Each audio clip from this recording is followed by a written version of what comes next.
The gold medal was sitting on the edge of the sink, not in a case, not in a drawer, just resting there on the white porcelain, face up, the ribbon bunched underneath it like something discarded rather than placed. The room around it was a standard motel room, the kind with a heater that clicks every 4 minutes and a window that faces the parking lot. Room 114, outside Columbus, Ohio.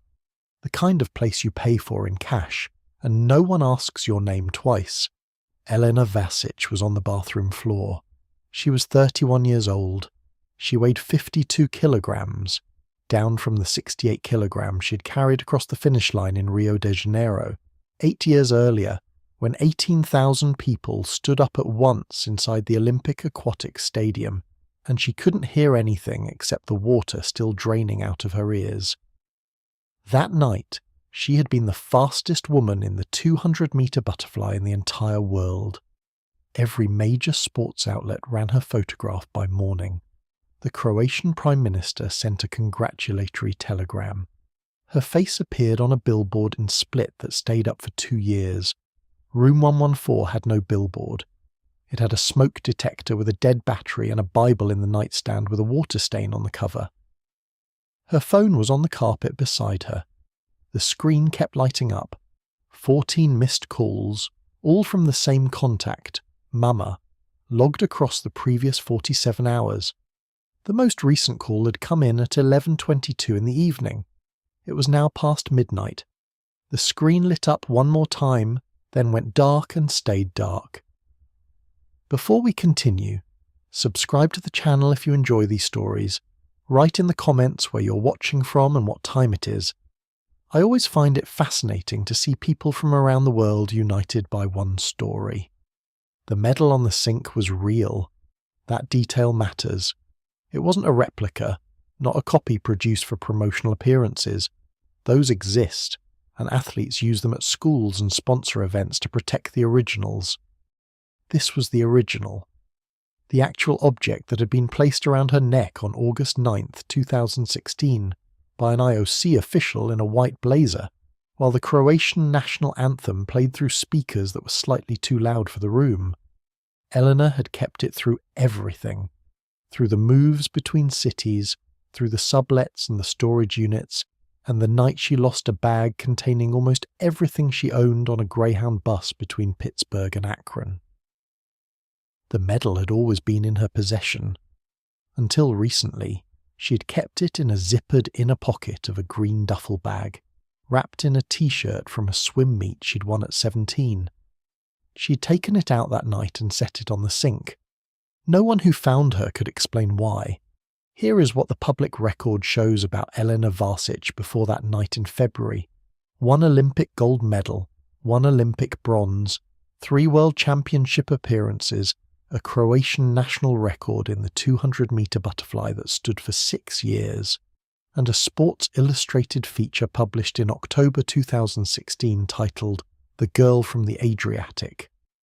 The feature ran 4 pages. The opening photograph showed her in the water at the moment of her turn, body horizontal, arms extended, every muscle doing exactly what 8 years of 6 hours a day training had taught it to do.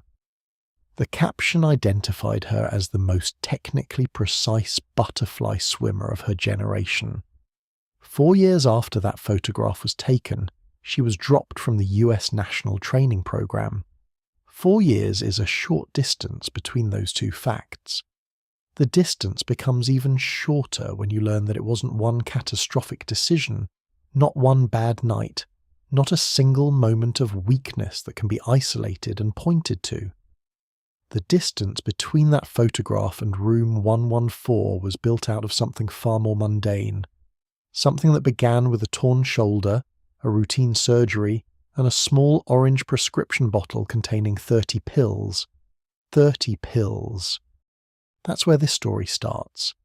But here's the thing about where stories start. The beginning rarely looks like a beginning. It looks like a Tuesday. It looks like a normal part of recovery.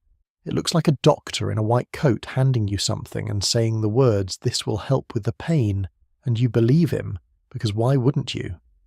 Because every athlete understands pain management, because you've been managing pain your entire adult life, and this is just one more tool, one more professional saying this is what we do now. Elena Vasić was not unusual. She was not careless. She was not someone who made reckless decisions. Her entire career had been built on the opposite of recklessness, on precision and discipline, and the kind of sustained self-control that most people cannot sustain for a week, let alone a decade. She trained through stress fractures. She swam a qualifying heat with a 38-degree fever in 2013 and still finished second. Her coach once said she had the highest pain threshold of any athlete he had worked with in 30 years. That tolerance became the mechanism of her destruction. Because here is what almost no one tells you about opioid painkillers and elite athletes, the very qualities that make someone exceptional at enduring physical suffering. The ability to push through, to minimize, to compartmentalize, to keep going when every signal says stop, are the same qualities that make it almost impossible to recognize when something has shifted from management to dependence. The athlete's brain is trained to override its own distress signals. That's not metaphor, that's neuroscience. And it is the reason why the story of Elena Vasić is not the story of a weak person who made bad choices. It is the story of a system that failed a specific kind of person in a very specific way. But we're getting ahead of the story. The gold medal sat on the edge of the sink. The phone on the carpet had gone dark. 14 calls from Elena Vasić, who was in Split, Croatia, 7 time zones away, who had not spoken to her daughter in 4 months, and who had started calling 2 days earlier because of something a former teammate of Elena's had posted online. 3 words, no explanation, that were enough to make a mother start dialing at 2 in the morning and not stop. What those 3 words were. What happened in the hours before the phone went dark. Why Elena had taken the medal out of the bag that night after keeping it hidden for years. None of that was visible from the outside of the room 114. What it took to get there, that takes the whole story. The Adriatic Sea in October is cold enough to hurt. Elena Vasić knew this from the age of 5, when her mother first took her to the public beach in Split, and she ran into the water before Mirna could say a word. The water was 16 degrees Celsius, cold enough to lock the chest, cold enough to make most children run back screaming. Elena kept going. She went in up to her waist, then her shoulders, then she was under, and when she came back up she was laughing. Mirna stood at the waterline with a towel and said nothing. She just watched. That image, the child going in, the mother watching, would repeat in different forms for the next 19 years. Split in the early 2000s was not a wealthy city. The war had been over for less than a decade, and its presence lingered in specific ways. In the building on Ulica Slobode with the still unrepaired shelling damage on its eastern wall, in the way older men went quiet when certain topics came up, in the municipal pool where Elena would begin training at age 7, which had cracked tiles along the bottom of the lane 4 that nobody fixed for 11 years because the funding request kept getting lost. She trained in that pool regardless. 6 lanes, perpetually underchlorinated, with a timing system that had to be manually reset after every heat, because the automatic trigger had broken in 2001, and the replacement part was back-ordered from a German manufacturer indefinitely. None of that mattered to Elena. The water was the water. Her mother Mirna had swum competitively through her 20s, regional level, never national, a career that ended not with injury but with the quiet arithmetic of not being quite fast enough. She coached youth swimmers at the Split Municipal Club on weekday evenings after her shift at the textile factory. She had a precise eye for technique and a specific intolerance for wasted motion. When Elena first showed up in her sessions, Mirna did something she had never done with any other child. She said nothing critical for the first 3 months. She just let her swim. Because what Elena had at 7 was not technique. It was something that cannot be taught, something that either exists in a body or it doesn't, an instinctive relationship with water, a physical fluency that made her look, even at that age, like she belonged there in a way that had nothing to do with instruction. By 9, Eleanor was training with the 12-year-olds.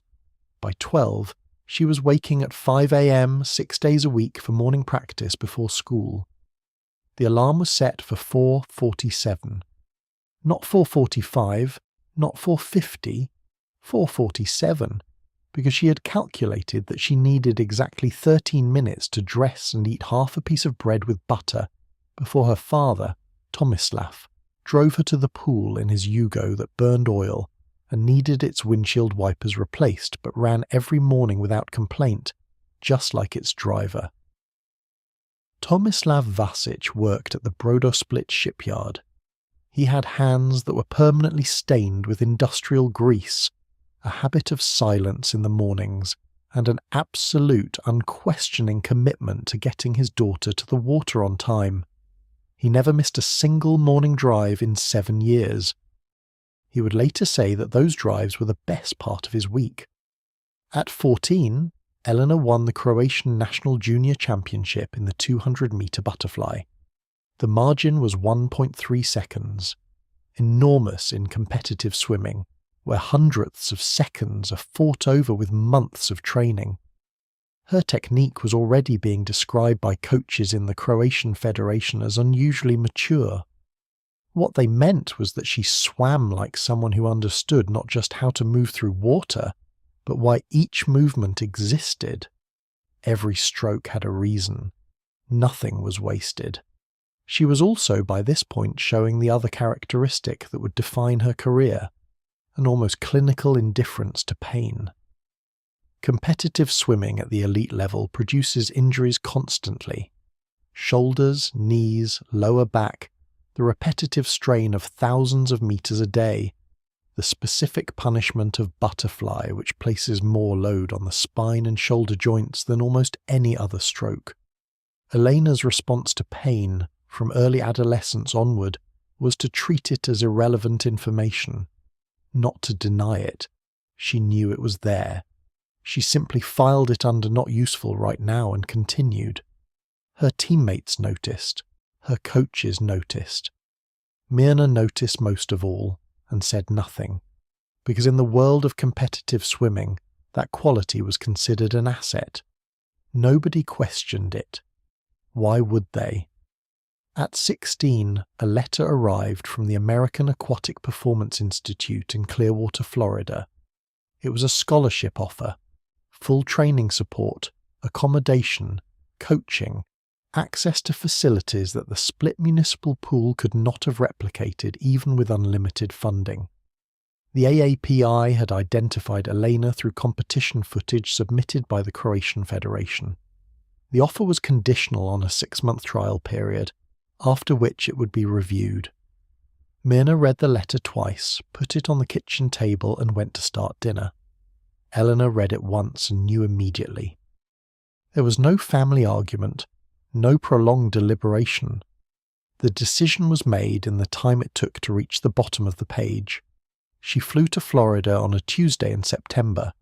She was 16 years old, and she had never been on an airplane before. She packed one large suitcase and a canvas bag containing her training equipment, goggles, caps, resistance bands, a logbook where she recorded every session. The logbook was a green hardcover notebook that she'd been keeping since age 11. By the time she left Split, she had filled 4 of them. Clearwater was a different planet. The AAPI facility had 8 50-metre lanes with automated timing systems accurate to 1,000th of a second. It had underwater cameras on every lane, a biomechanics lab, a sports psychology unit, a nutrition program managed by 2 registered dietitians. The other athletes there were from 7 different countries. The languages in the common room were English, Spanish, Portuguese, Japanese, and something Elena eventually identified as Australian English, which initially confused her completely. She was lonely in a way she had no vocabulary for, not unhappy, lonely. The distinction matters. She was exactly where she wanted to be, doing exactly what she had chosen. The loneliness was structural. It came from the absence of everything familiar, layered over a schedule so demanding that there was almost no time to feel anything except tired. She trained twice a day, 6 days a week. She studied English with a tutor 3 evenings a week. She called her parents on Sunday afternoons, her father always listening more than he spoke, her mother asking specific questions about training loads and stroke times. The coach at AAPI was Dale Hutchins. Dale was 54 when Elena arrived, a former collegiate swimmer from Ohio State who had never competed internationally, but had coached 4 Olympians across a 25-year career. He was not a warm man. He did not believe warmth was part of his job description. His office had a large whiteboard on the wall that listed every swimmer's name beside their current personal best times in their primary events. The whiteboard was updated every Monday. When a swimmer improved, their time went up. When a swimmer's performance plateaued or declined for more than 3 consecutive weeks, their name was moved to a different section of the board, a section Dale referred to, without irony, as the conversation list. Being on the conversation list meant you had a meeting with Dale on Friday afternoon. 3 Friday meetings in a row meant your scholarship was under review. Eleanor was never on the conversation list. In 4 years at AAPI, from age 16 to 20, she improved her 200-metre butterfly time by 4.2 seconds, a number that sounds small and is, in reality, extraordinary. She won 2 collegiate championships. She represented Croatia at the 2012 London Olympics at age 20 and finished 5th in her event final, a result that she recorded in her training logbook with a single notation: not enough. She was not devastated. She was recalibrated. She studied the footage of the 4 women who had finished ahead of her with the same systematic attention she applied to everything else, identified 3 specific technical corrections, and built the next 4 years of training around them. She lived in Clearwater year-round by this point.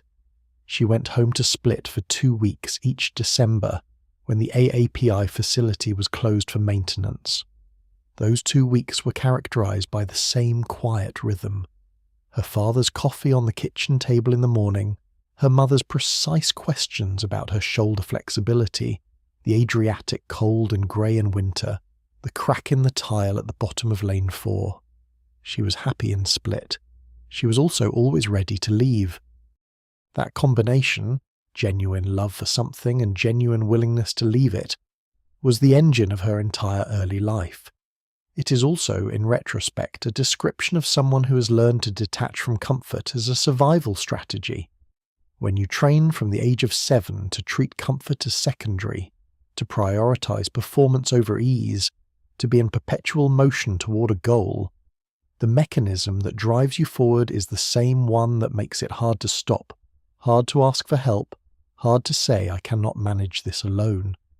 In 2014, Elena Vasić was 22 years old, ranked 4th in the world in her event, and on track for the Rio Olympic cycle. She had no significant injuries on record. She had a Croatian passport, a Florida apartment, and a training logbook that had reached its 12th volume. The 13th volume began in March 2015, 3 weeks before everything changed. The last entry before the injury reads, "Left shoulder tight after the morning set. Mentioned to Dale. He said to ice it." The tear happened on a Wednesday, not during a race, not during a high-stakes training set with coaches watching and timers running. It happened during a routine drill, a catch-and-pull sequence that Elena had performed somewhere between 40 and 50,000 times across her career. The movement was so familiar, it had stopped requiring conscious thought years ago. Her body simply did it, the way a hand finds a light switch in a dark room. Then something gave way in her left shoulder. The sound was internal, not loud, not dramatic, just a small wet pop that she felt more than heard, somewhere deep in the joint where the labrum attaches to the socket. She stopped mid-stroke. She floated for a moment, arm extended, completely still in lane 3. Dale was at the far end of the pool working with another swimmer and didn't see her stop. She rotated her arm slowly, testing. The pain was immediate and specific, not the broad muscular ache of overtraining, but something pointed, something structural, the kind of pain that has a location you can press a finger against and find exactly. She finished the drill. That fact alone tells you everything about Elena Vasić's relationship with her own body. The labrum was already torn, the damage was done. She knew something was wrong. She completed the remaining 12 minutes of the session anyway, because stopping mid-drill was not a category of response available to her. Her logbook entry for that day reads, left shoulder, possible strain, completed full session, some restriction in range of motion on pull-through, will monitor. The MRI 3 days later showed a full-thickness labral tear with partial involvement of the rotator cuff. The sports medicine physician who reviewed the scan, Dr. Raymond Cole, who operated out of a Tampa clinic that specialized in athletic injuries and held contracts with 3 professional sports organizations in Florida, told Elena directly that surgery was the only viable path if she intended to compete at the Olympic level. Conservative management, rest, physical therapy, anti-inflammatories might allow partial function but would not restore the shoulder to competition-grade strength and mobility. The Rio Olympic trials were 13 months away. The surgery was scheduled for the following Tuesday. It was arthroscopic. Keyhole incisions, camera-guided instruments, the torn tissue reattached and the joint stabilized. Technically straightforward. Dr. Cole had performed the same procedure more than 200 times. The operation itself went well. Elena woke in the recovery room with her left arm immobilized in a sling, a compression wrap around her shoulder, and a prescription printed on a slip of paper that the nurse folded and placed on the tray beside her water cup. Oxycodone, 10 milligrams, 30 tablets. Take 1 every 6 hours as needed for pain. Do not exceed 4 doses in 24 hours. Dr. Cole explained the prescription during the post-operative consultation. Post-surgical pain in labral repair was significant for the first several days.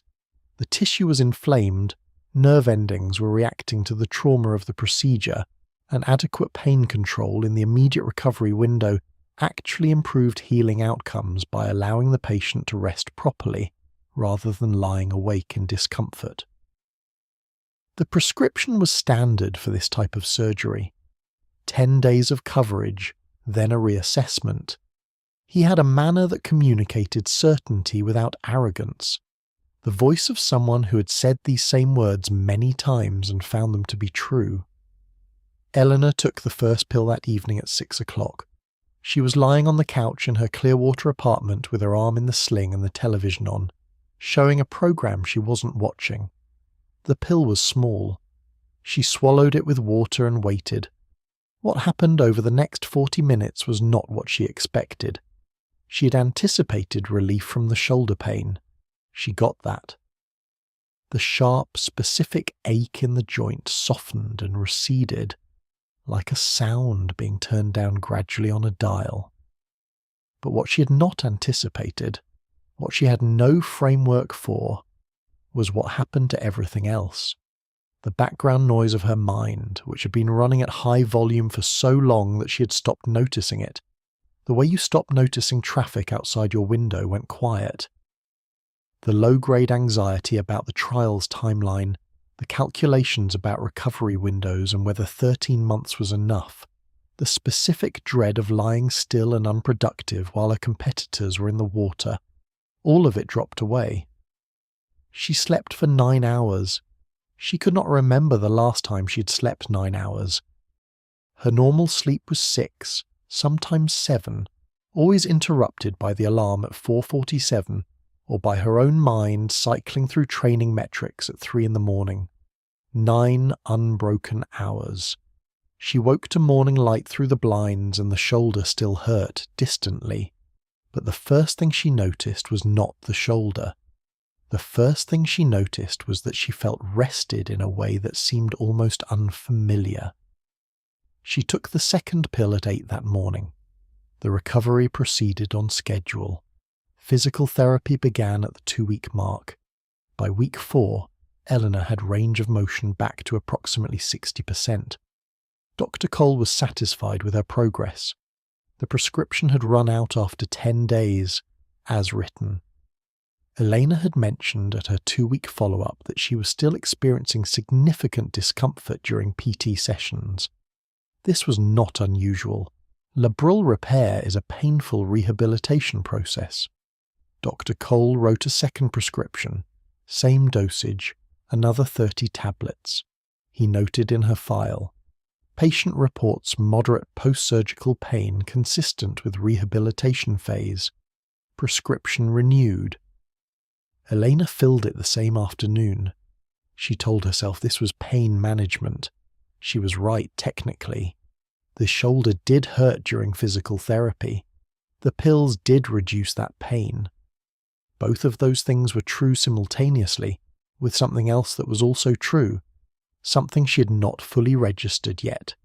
She was no longer taking the pills primarily for the shoulder. She was taking them for the quiet.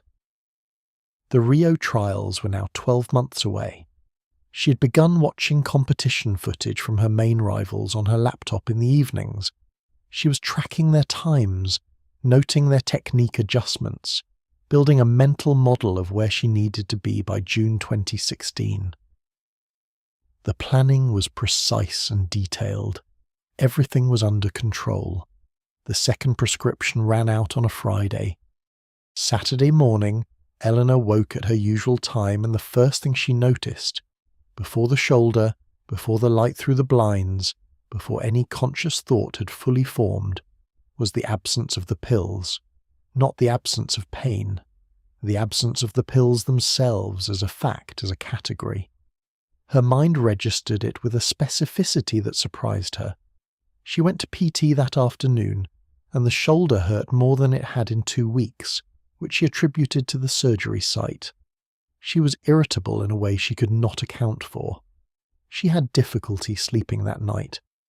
By Sunday, she was back in Dr. Cole's office, on an emergency appointment she'd secured by leaving a message on his after-hours line describing her pain levels as an 8 out of 10. He renewed the prescription without examining her, based on the phone call. It was a brief visit. He wrote the script in under 4 minutes. The third prescription, 90 pills total across 3 months. What Elena did not know, what she could not have known from inside that exam room, was that she was not the first athlete sitting in that chair with that request, and Dr. Raymond Cole was not a doctor who found such requests difficult to accommodate. His practice had built its reputation on serving high-performance athletes who needed to stay functional under physical stress. His rate of opioid prescriptions per patient was, at that time, already 3 times the Florida state average for orthopedic sports medicine. The DEA was not yet looking at him. That would come later, much later. Too late for Elena, and for the 22 other patients whose names would eventually appear in the same federal investigation report as his. She put the new bottle in the bathroom cabinet, behind the contact lens solution, where it wasn't immediately visible. She had no particular reason to hide it. She hid it anyway. The pills had a schedule. Elena built it without deciding to. By the 4th month of recovery, the routine had organized itself around the bottle in the bathroom cabinet, the way a daily schedule organizes itself around a fixed appointment. Morning pill at 7, before PT, afternoon pill at 2, after, evening pill at 9, before sleep. The intervals were managed with the same precision she applied to interval training, not because she was chasing a feeling, but because she had learned, through trial and error, exactly how long she could go before the edges of things started sharpening in ways that made everything harder. The pills kept the edges soft. Soft edges meant she could function. Function was the entire point. She told herself this daily. The shoulder was healing well. By month 5, her range of motion had returned to nearly 90%. Dr. Cole had said at her last appointment that he was pleased with her progress, that the surgical repair was holding, that she was ahead of the standard recovery curve for this type of injury.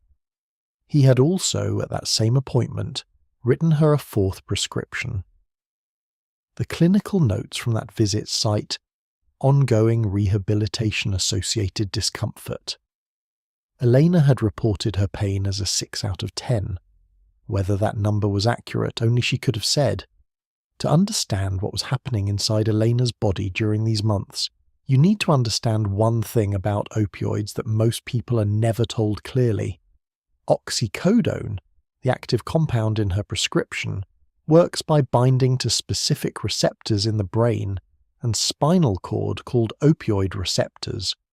When it binds, it blocks pain signals and triggers a release of dopamine, the chemical associated with reward and satisfaction. The effect is genuine relief, real and measurable. But the brain is adaptive in ways that work against the person taking the drug. It responds to repeated opioid exposure by reducing the number of available receptors, essentially turning down its own sensitivity to compensate for the artificial input. The result is tolerance.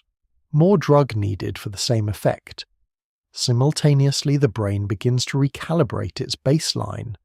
Before the pills, Eleanor's brain had its own natural mechanisms for managing stress, regulating mood, producing the low-grade sense of stability that allows a person to function day to day.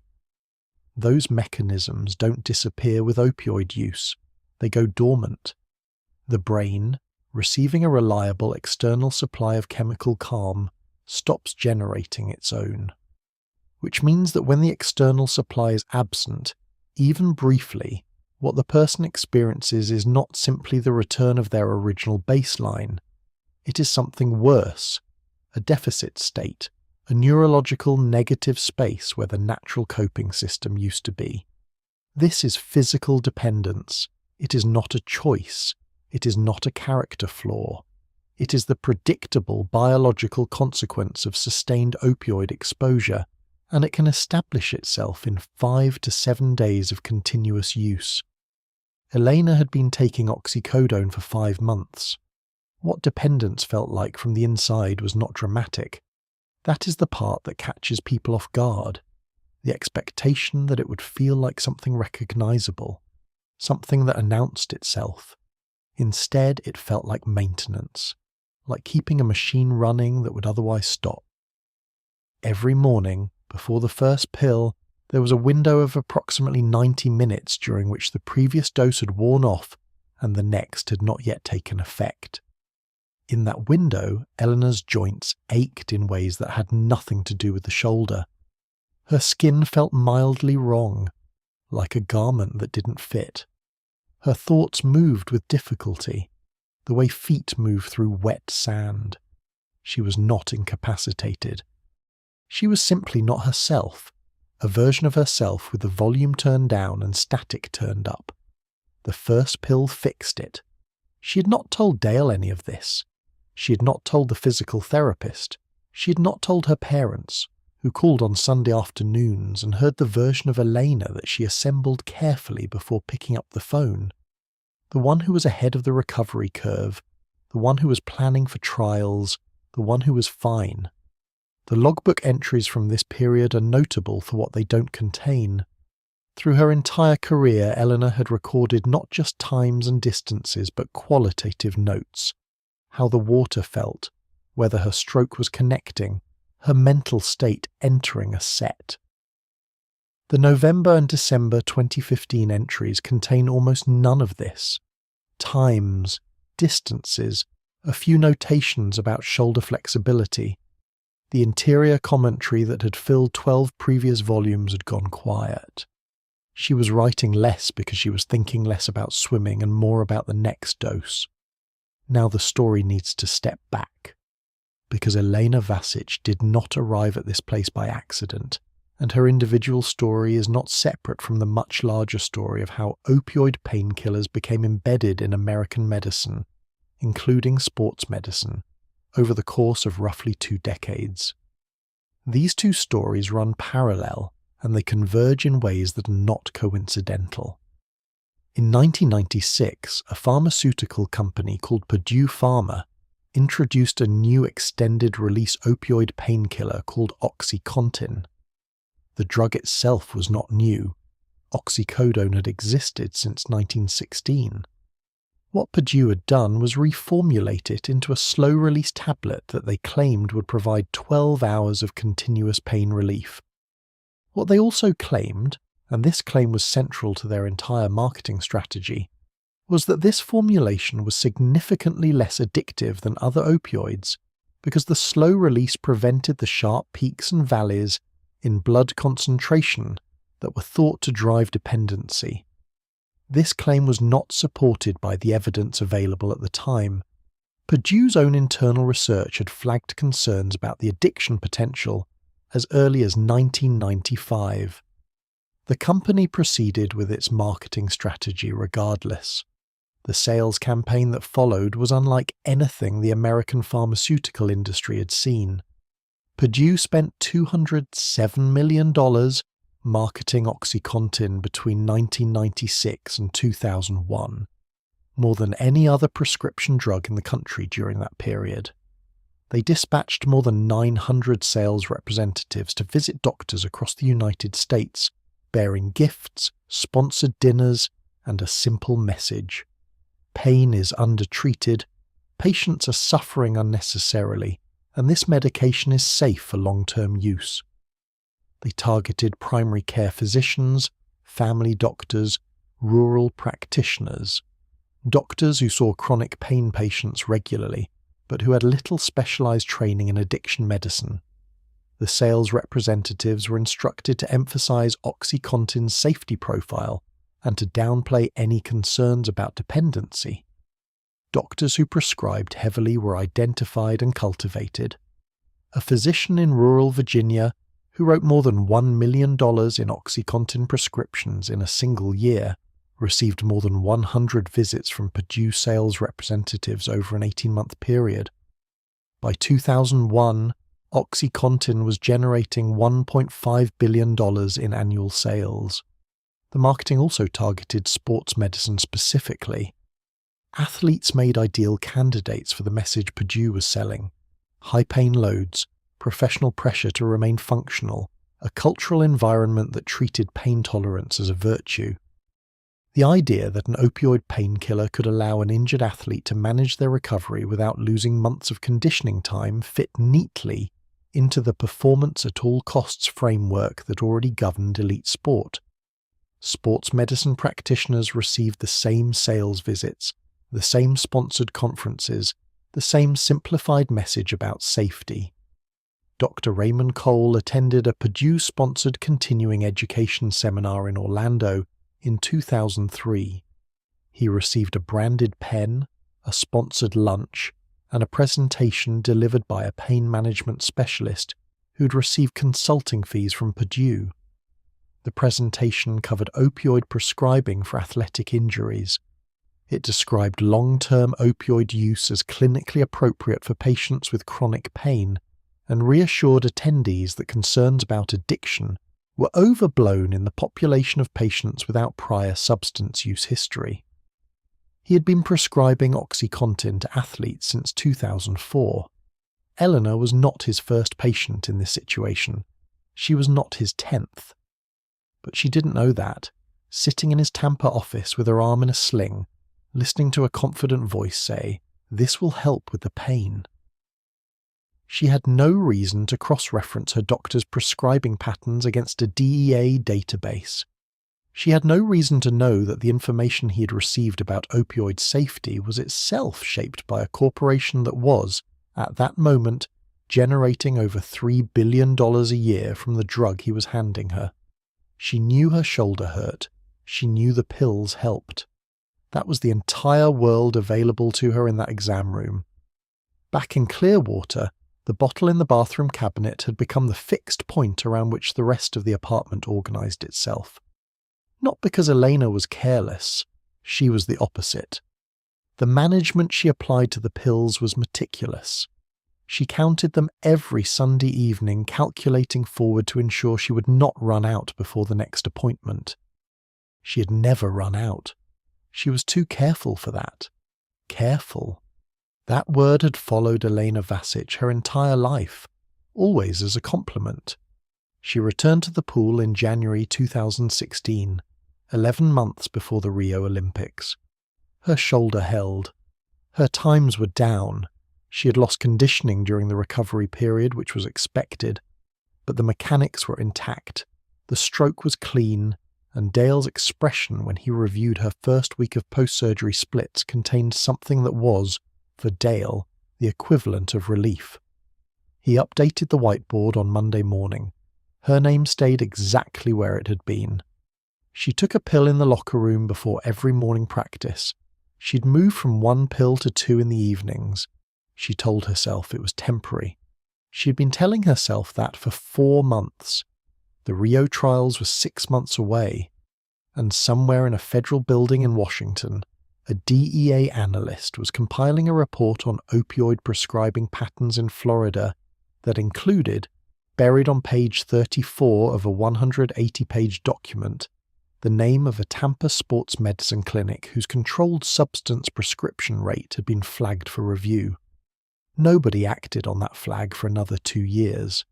The Olympic trials were held in Omaha, Nebraska, in late June 2016. Elena qualified 3rd in the 200-metre butterfly. Not first, not second. 3rd, which was enough, because the top 2 finishers in each event earned automatic Olympic berths, and the selection committee had discretionary picks for the remaining spots. She was selected.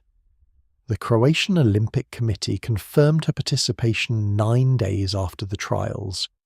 Her father sent a text message that contained only 3 words and 2 exclamation marks. Her mother called and spoke for 22 minutes without stopping, and Elena held the phone against her ear and looked at the wall of her Clearwater apartment and said the right things at the right intervals. She'd taken 2 pills before the trial's final, not 1. 2. The dosage increase had happened gradually over the preceding months, the way water rises, not in a single surge but continuously, incrementally, until the level is somewhere entirely different from where it started, and the change is only visible when you look at where the line used to be. She was now taking 10 milligrams twice in the morning and 10 milligrams twice in the evening, 40 milligrams daily. The original prescription had been for 10 milligrams as needed, maximum 40 per day, so technically she was within the prescribed ceiling. But the prescription had been written for post-surgical pain in a patient 11 months ago. The surgery site had been fully healed for at least 6 months. She was no longer managing surgical pain, she was managing the absence of the drug. Rio in August was the densest heat Elena had ever experienced. The Olympic Village was chaotic in the specific way that large institutional spaces become chaotic when 11,000 people with competing schedules and maximum adrenaline occupy them simultaneously. She had a room to herself, a small concession secured by the Croatian Olympic Committee for athletes with medical documentation requiring private accommodation. Elena had obtained that documentation from Dr. Cole's office 3 weeks before departure. The documentation cited ongoing treatment for a post-surgical condition requiring medication management. She had packed the pills in a hard-sided toiletry case, inside a zippered compartment, beneath a layer of everyday items. She had also packed a second supply in a separate bag, distributed across different pockets. 2 separate caches. The logistics of this, the planning required, the careful distribution of tablets across multiple containers, had occupied a meaningful portion of her mental energy in the week before departure. She had a spreadsheet on her phone tracking her daily consumption against her supply, projecting forward to the date of return. The 200-metre butterfly final was scheduled for August 9th at 10:14 in the evening local time. Elena spent the hours before it the way she had spent the hours before every major final since she was 14. Alone, methodical, interior. She reviewed her race plan. She visualized her turns. She ate at the precise time her pre-competition protocol required. She stretched her shoulder, the left one, always the left one, always with the specific sequence of movements her physical therapist had given her 18 months ago that she had never stopped doing. The shoulder felt good. That was real. The surgery had worked, and the joint was stable, and her stroke mechanics were sound. At 8:45 p.m, she took 2 oxycodone tablets in the bathroom of the athlete preparation room. She did not take them for pain. She took them because the thought of walking out onto that pool deck in front of 18,000 people without them had produced, when she'd entertained it briefly that afternoon, a specific quality of anxiety that she had no other tool to address. The pills were not performance-enhancing in any measurable sense. Opioids do not improve athletic output, and are not on the World Anti-Doping Agency's prohibited list for that reason. They were, for Elena, simply the thing that made it possible to be present in her own body, rather than half outside it, watching herself from a distance. She won the gold medal by 0.43 seconds. The finish was not close. She hit the wall, turned, looked at the scoreboard, and saw the number 1 beside her name and the Croatian flag. The noise in the stadium was enormous, a physical pressure, like being close to a speaker stack at a concert. She raised both arms. The photograph taken at that exact moment, arms up, head back, water streaming, the scoreboard visible behind her, ran on the front page of the Croatian newspaper Jutarnji List the following morning and was shared more than 400,000 times on social media in the first 24 hours. The medal ceremony was 40 minutes later. Standing on the podium, Elena kept her hands clasped in front of her at waist height. This was not her usual posture. Her usual podium stance, visible in footage from earlier competitions, was relaxed, arms at her sides, weight evenly distributed. The clasped hands were not visible in the wide shots. In the close-up footage taken by a Croatian television crew positioned to her left, they are visible clearly. Her knuckles were white. Her fingers were pressing against each other with the controlled steadiness of someone holding something very still that does not want to be held still.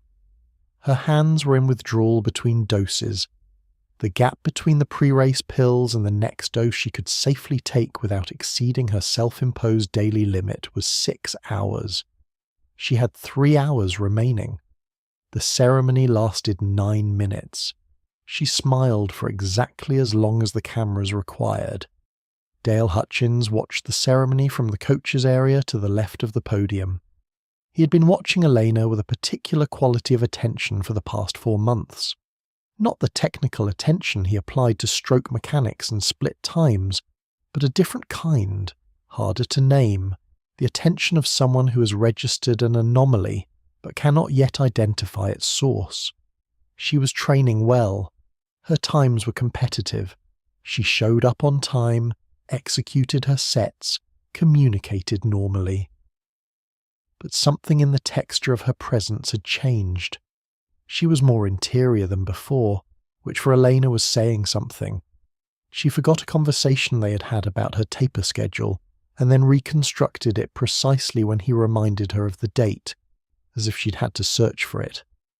Her affect in the water was flat in a way that didn't match the quality of her performances. He told himself it was the pressure of the Olympic cycle.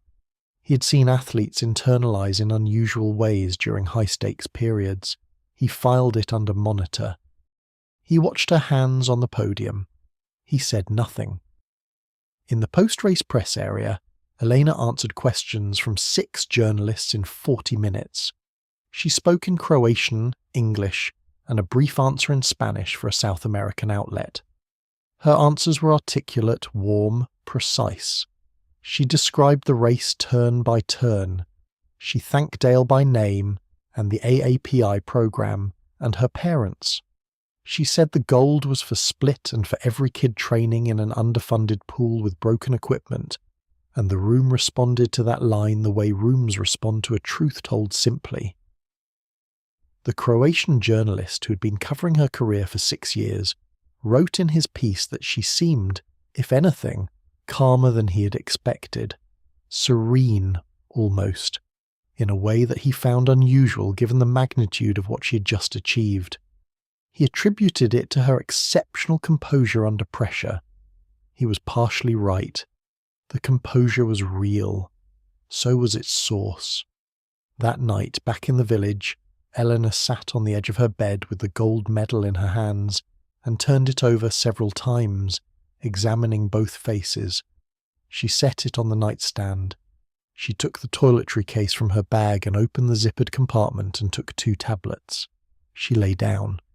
The window was open and the Rio night came through it, warm, loud, carrying the sound of the city in a way that was entirely unlike anything in Clearwater or Split. She was 24 years old. She was the Olympic champion in her event. And somewhere between the podium and this bed, without any single moment she could point to, the pills had moved from something she was managing to something that was managing her. She did not register that shift that night. She was already asleep.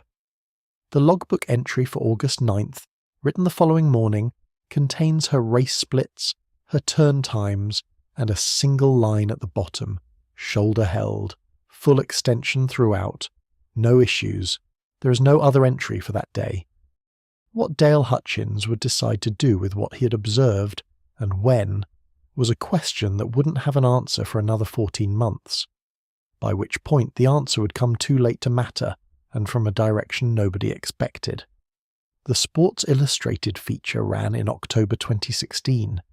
The journalist who wrote it spent 3 days with Elena in Clearwater, following her through training sessions, sitting in on a meeting with Dale, accompanying her to the AAPI nutrition lab where a dietitian reviewed her post-Olympic recovery protocol.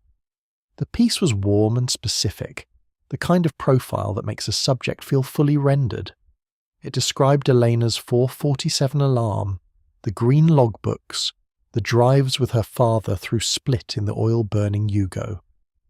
The journalist noted her unusual stillness, the quality of her attention during conversations, the way she answered questions without the self-promotional instinct most elite athletes develop after years of media training. The feature contained no mention of prescription medication. There was no reason it would. Elena read the published piece once, in the AAPE common room on a Tuesday morning before practice. She folded the magazine closed and left it on the table and went to the pool. Her times that week were the best she'd posted since before the surgery. Dale updated the whiteboard without comment, which was his version of enthusiasm. 4 weeks after the feature published, Dr. Cole's office called to say they could not renew her prescription. The call was handled by his office manager, not by Cole himself, which told Elena something about its nature before the woman had finished her first sentence.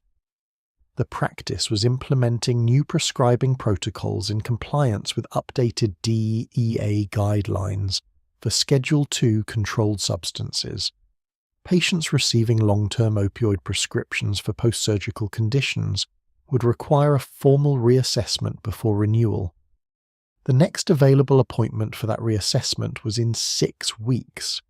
6 weeks was not a timeline Elena could work with. She had 11 tablets remaining. At her current consumption rate, which had climbed without her fully tracking the climb to approximately 60 milligrams daily, 11 tablets represented less than 4 days of supply. She'd been here before in a smaller way, in the early months, when the gap between prescriptions had produced those windows of discomfort she had learned to manage. But 4 days was different from a few hours. The body she was living in now was not the body that had taken the first pill 18 months ago. The recalibration had gone deep.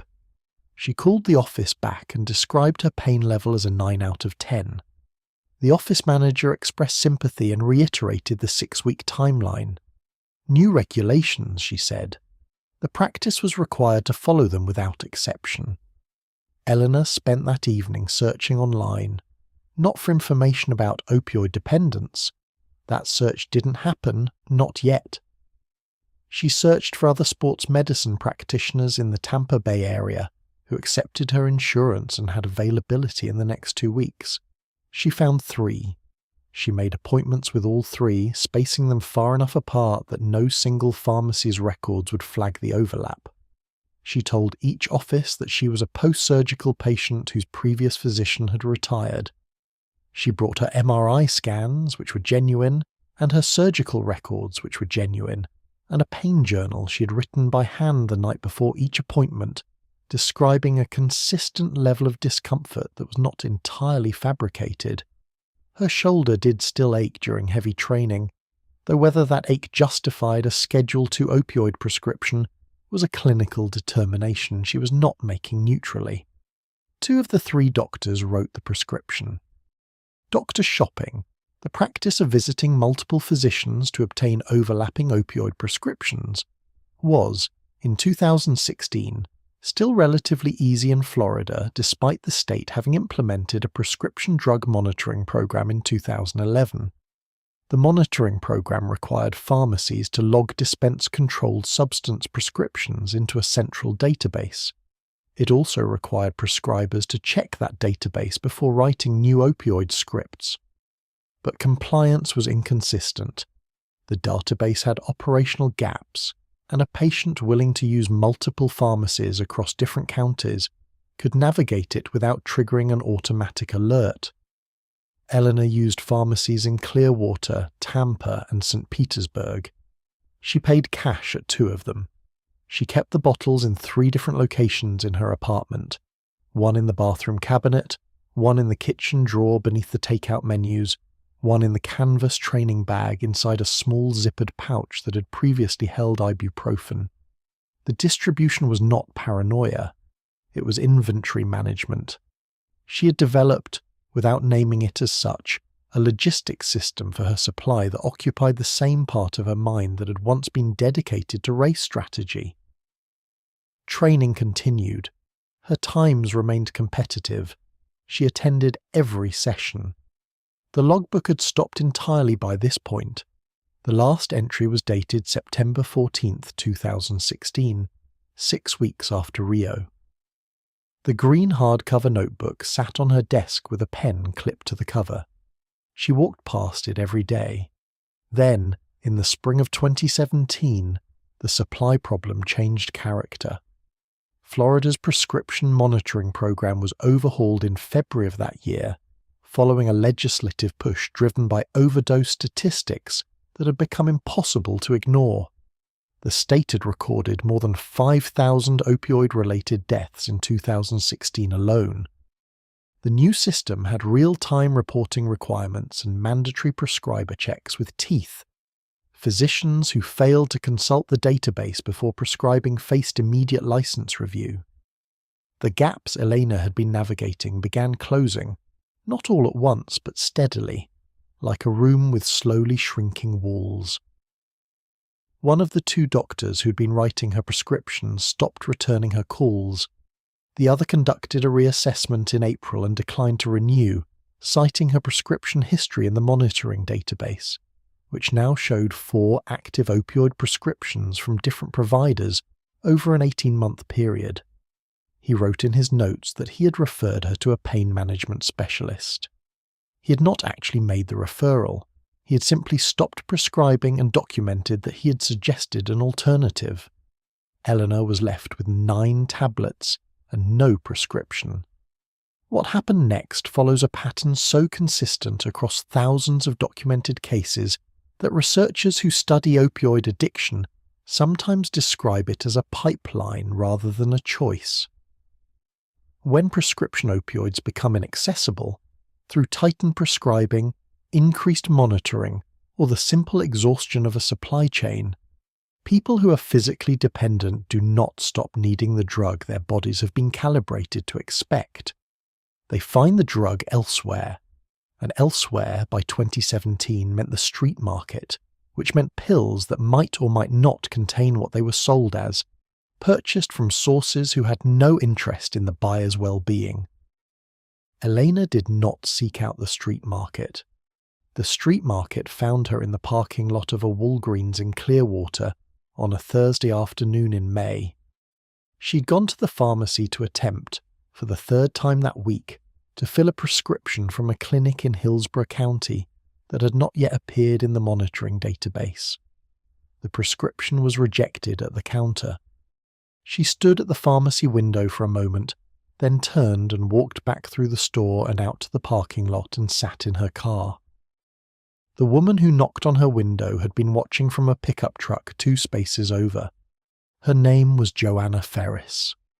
She was 31 years old, 3 years older than Elena, with the specific physical quality of someone who had once been athletic and still carried the structure of it in her frame, though something had hollowed out the middle. She had played collegiate volleyball at the University of Cincinnati a decade earlier. A knee surgery in her senior year had started the same sequence for her that Elena's shoulder had started. She'd been navigating the street market for 3 years by the time she knocked on that car window. She had watched Elena at the pharmacy counter with the recognition of someone reading a language they know fluently. Joanna wrote a number on the back of a gas station receipt and slid it through the 2-inch gap at the top of Elena's window. She said 3 words through the glass, "Call if needed," and walked back to her truck. She did not wait for a response. She already knew Elena would call. She'd been in that parking lot enough times to know exactly what a person looks like when the last option just ran out. Elena looked at the receipt for a long time. Then she put it in the cup holder and drove back to Clearwater. She called the number 4 days later when the 9 tablets were gone. Joanna's source sold 30 milligram oxycodone tablets, the same drug Elena had been prescribed, just without the prescription. They cost $25 each on the street compared to $1.20 each at a pharmacy with insurance. Elena was buying 10 at a time, spending $250 for a supply that lasted her less than a week. The financial hemorrhage was significant and worsening, but it was a secondary problem, something to solve later, behind the immediate problem of function. She had told Dale in early May that she was dealing with a family situation in Croatia and might need to modify her training schedule temporarily. Dale had asked no follow-up questions. He had adjusted her plan for 2 weeks, then restored it when she said things had settled. She had not been to Croatia. She had spent that week driving between parking lots and gas stations and a specific strip mall in East Tampa, where Joanna had introduced her to a man named only by a first name, who sold pills out of a green sedan and kept a German shepherd in the back seat that watched every transaction with absolute stillness. Elena's times in the pool began to slip. Not dramatically, not yet. Fractions of seconds within the range that could be attributed to post-Olympic conditioning fluctuation, to the natural unevenness of a training cycle. Dale tracked the numbers on the whiteboard without moving her name, but the fractions were consistent, and they were moving in one direction only. By August 2017, exactly 1 year after the Rio Gold, the street pill supply had become unreliable. Joanna's source had been arrested in July. The replacement source charged more and delivered less frequently. And something else had changed in the supply, something that Elena registered as a shift in the pills themselves. The effect was less predictable, sometimes stronger than expected, sometimes weaker, sometimes with an edge that felt different from oxycodone's familiar profile. What she didn't know yet, what would take her months to understand, was that the pills she was buying were no longer always oxycodone. The street market for pressed pills had been quietly flooded with a synthetic opioid called fentanyl, which was 50 times more potent than heroin and 100 times more potent than morphine. Drug manufacturers were pressing fentanyl into tablets that looked identical to pharmaceutical oxycodone and selling them for the same price. The cost of production was a fraction of the real thing. The margin was extraordinary. The risk to the buyer was also extraordinary. But the buyer usually didn't know what they were buying. Joanna knew. She had learned the hard way, a near overdose in the parking garage of an apartment complex in St. Petersburg in March 2017, 8 months before she and Elena would stand together at that Walgreens. She had survived it because a stranger had happened to walk past and called 911. She had told Elena about it in the flat, specific tone of someone recounting something that had happened to a different version of themselves. She had kept buying from the same source afterward. The need was larger than the knowledge. Elena was now 3 years from the Paris Olympics, which she still thought about in the language of possibility. If I can stabilize, if I can get through this period, if I can find a manageable supply and a lower dose and then taper properly before the training cycle ramps up. The plan existed in her head in full detail. It always existed. The gap between the plan and the morning, between the intention and the first pill, was a distance she could see clearly and cross not at all. Dale Hutchins updated the whiteboard every Monday. Her name was still there. But on a Tuesday in October 2017, he sat at his desk after the morning session and opened a browser window and navigated to the US Center for Safe Sport's online reporting portal. Safe Sport had been established to address abuse and misconduct in American sport. Its mandate was primarily focused on sexual abuse, physical abuse, and harassment, not addiction. Dale understood this.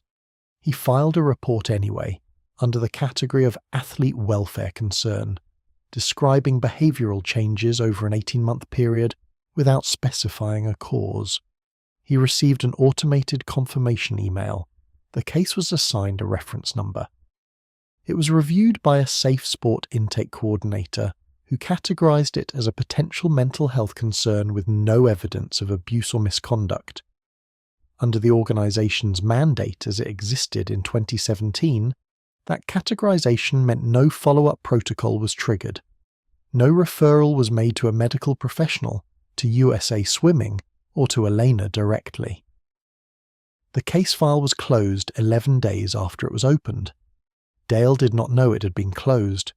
He was not notified either way, and Elena, in her Clearwater apartment, was doing the same calculation she did every Sunday evening, counting tablets, projecting forward, solving the same equation that had no stable solution, while the whiteboard in Dale's office still showed her name and her times, slightly slower each week, the numbers telling a story in a language that looked, from a distance, almost like normal.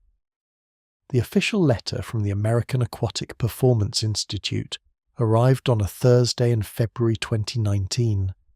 It was 2 paragraphs.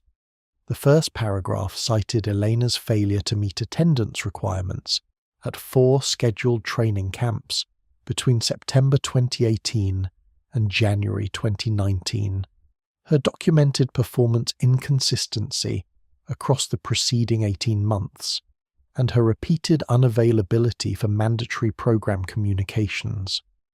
The second paragraph informed her that her association with the AAPI National Training Program was being terminated effective immediately, that her access to AAPI facilities would end on the last day of the month, and that she was welcome to contact the program administrator regarding the return of any equipment issued under her scholarship agreement. The letter was signed by Dale Hutchins. She read it at the kitchen table with a cup of coffee that went cold while she sat there. The apartment around her looked different from how it had looked 2 years earlier. Not dramatically, not in ways a stranger would immediately register, but in the specific way that spaces change when the person living in them has stopped maintaining the pretense of a future. There were no training schedules on the wall. The canvas bag with the resistance bands and goggles sat in the corner with dust on its handles. the Green Logbook, Volume 13, begun in March 2015, was still on the desk with the pen clipped to the cover, fewer than 30 pages filled out of 200. She was 27 years old. 3 years remained before the Paris Olympic cycle would close. She told herself 3 years was still time. She had told herself versions of this for 18 months, that stability was close, that the next adjustment would hold, that the Paris cycle was still viable if she could just get the current situation under control. The Paris Olympics existed in her mind the way a distant light exists at the end of a long corridor, visible, real, providing direction, but never getting closer regardless of how far she walked. The termination from AAP meant losing the training facility, the coaching structure, and the last institutional container that had organized her days into something resembling a professional athlete's life. It did not mean the end of her career technically. Independent athletes had qualified for Olympics before. It happened rarely, but it happened. What it actually meant was that the last external structure holding her schedule together was gone. Here is where the story splits open, because the sequence of events described so far has a shape that looks, from the outside, like a private unravelling, a person, a prescription, a gradual slide, individual, contained. The story of one woman making her way through a crisis that was, in some fundamental sense, her own. That shape is accurate, and it is also profoundly incomplete. In the weeks following her termination from API, Elena's former teammate, a Brazilian backstroke specialist named Renata Figueiredo, who had trained alongside her at the Institute for 2 years, mentioned to a mutual contact that she had not been able to reach Elena for 3 months and was concerned. That contact passed the information to a USA swimming welfare coordinator. The coordinator pulled Elena's file and found Dale's Safe Sport report from October 2017, the one that had been closed after 11 days. What the coordinator found, sitting inside a closed case file, was documentation of concern raised 16 months earlier that had never been acted upon. She called the Safe Sport office to ask what follow-up had occurred.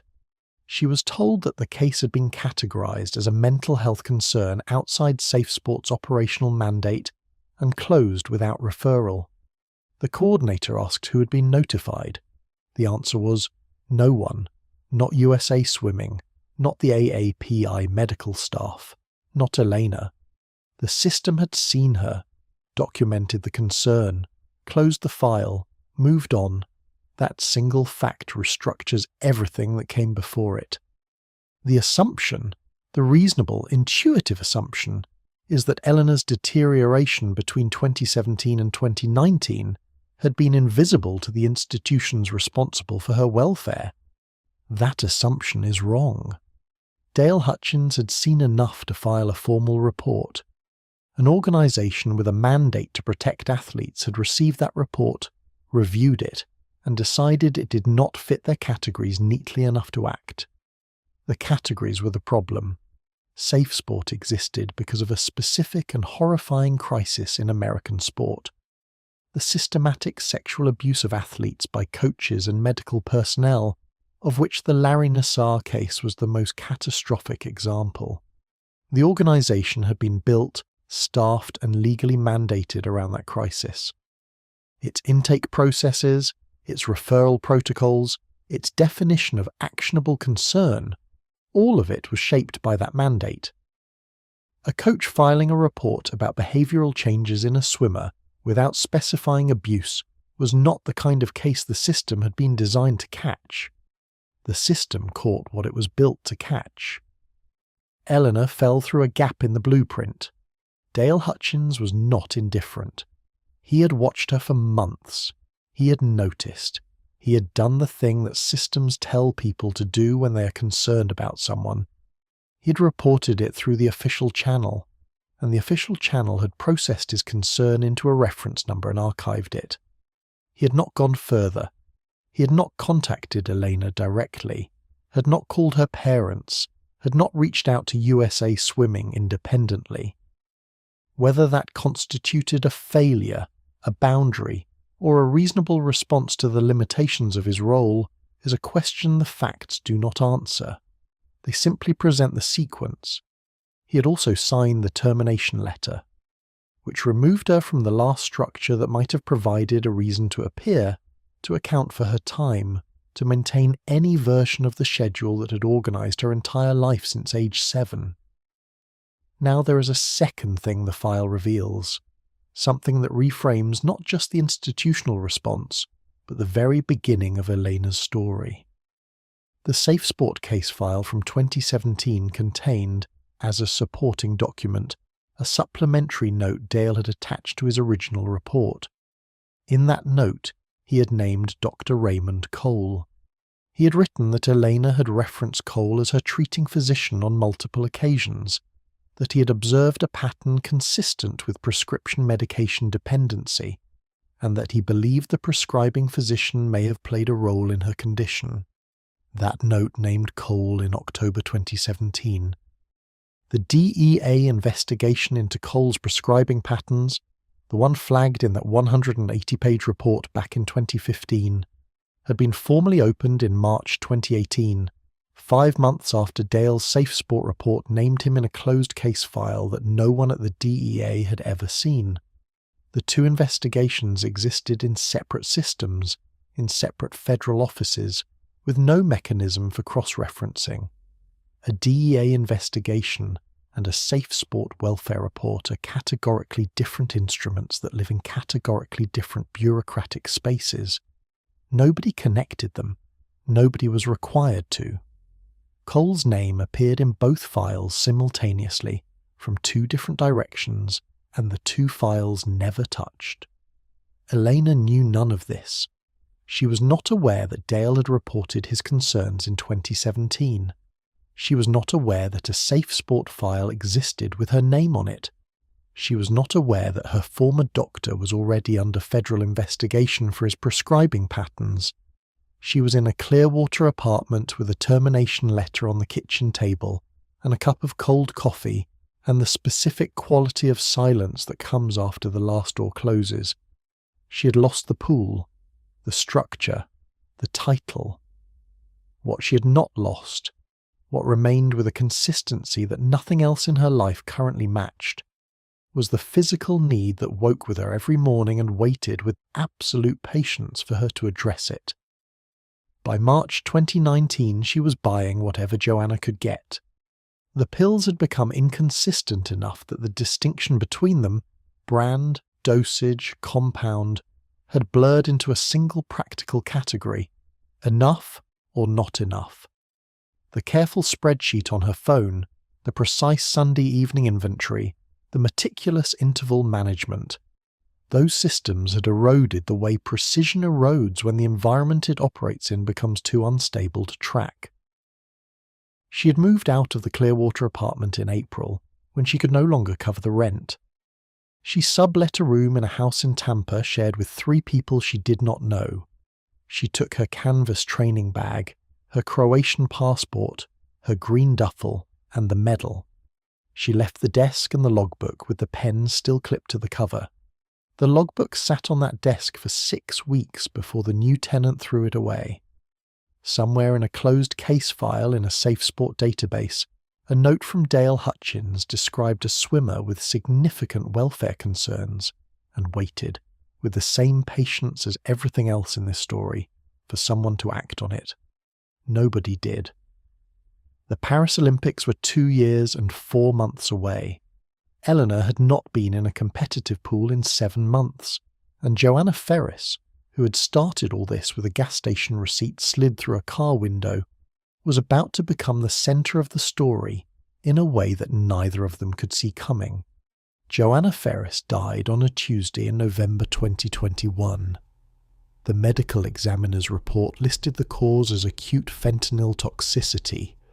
She was found in the bedroom of a rented house in Largo, Florida, by her roommate, who had knocked on the door at noon because Joanna had not appeared for breakfast and that was unusual.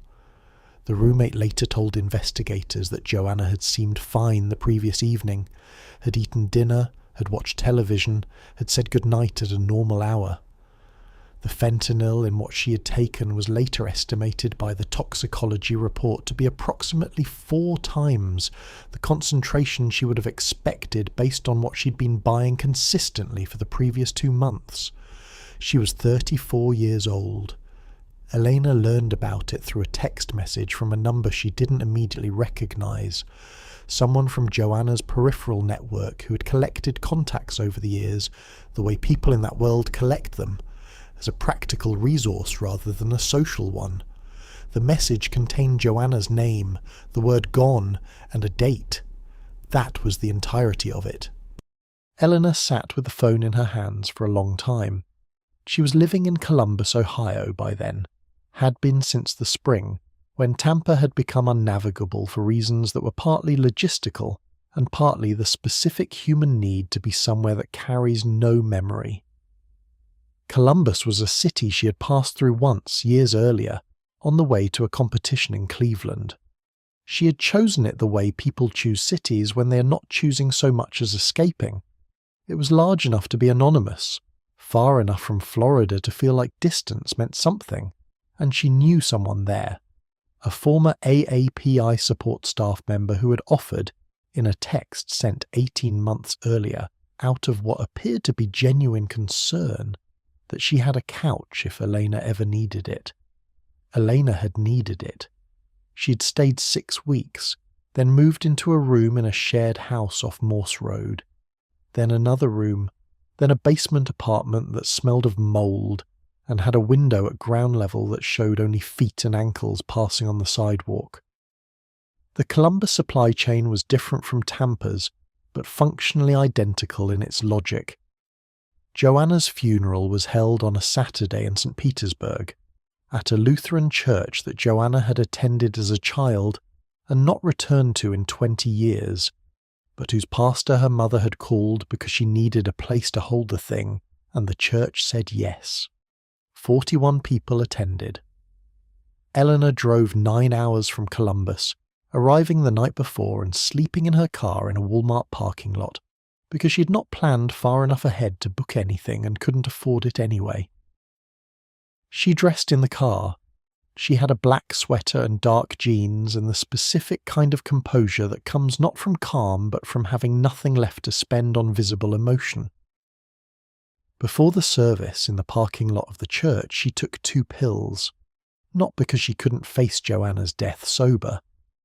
The chemical mathematics of it was simpler and worse than that.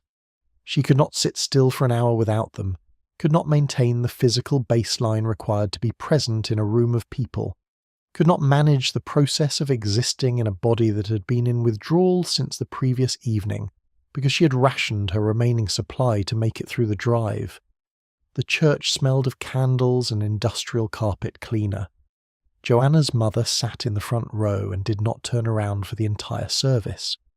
There was a photograph on an easel near the altar. Joanna at what appeared to be a volleyball tournament, maybe 20 years old, mid-jump, arms above her head, the specific joy of a body doing exactly what it was built to do. Elena looked at that photograph for the length of the service and did not look away. She drove back to Columbus that night. The next morning she called a detox facility she had found online 3 weeks earlier and had called twice before without following through. This time she stayed on the line and answered the intake questions and confirmed the appointment. The facility was a medical detox centre in a converted Victorian house on the Near East Side of Columbus. 12 beds, clinical staff, a 5 to 7 day acute withdrawal management program, followed by referral to longer-term residential treatment. She arrived with the green duffel bag and the medal inside it.